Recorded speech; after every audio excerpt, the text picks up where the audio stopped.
இப்போ டாடா மோட்டார்ஸ்க்குலாம் வந்து red signal கொடுத்துருக்காங்க.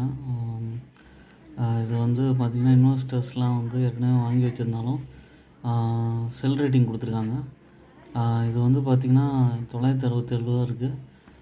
மார்க்கெட் கேபிட்டல் வந்து 3,55,000 கோடி. இது வந்து ஓவர் வேல்யூடாக இருக்கிறதுனால கொஞ்சம் சொல்கிறாங்க. இப்போ ஒரு 3 இயர்ஸ் பீரியடில் பார்த்திங்கன்னா வந்து ஒரு 400 ரூபாயில் ரேஞ்சில் இருந்தது, கொஞ்சம் டபுளாக போய் 1000 ரூபா வரைக்கும் போயிட்டு இப்போ இறங்க ஆரம்பிச்சிருக்கு.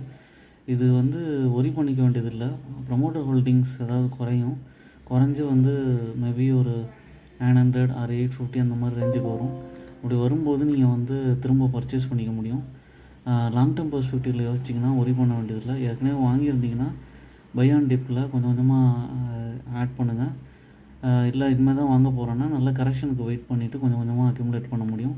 இதோட ப்ளஸ் பாயிண்ட் வந்து டெப்ட்டு கிடையாது, ப்ராஃபிட் க்ரோத் வந்து நல்லா இருக்குது. என்னோடய சேனலை சப்ஸ்கிரைப் பண்ணுங்கள், எல்லா வீடியோஸும் பாருங்கள்.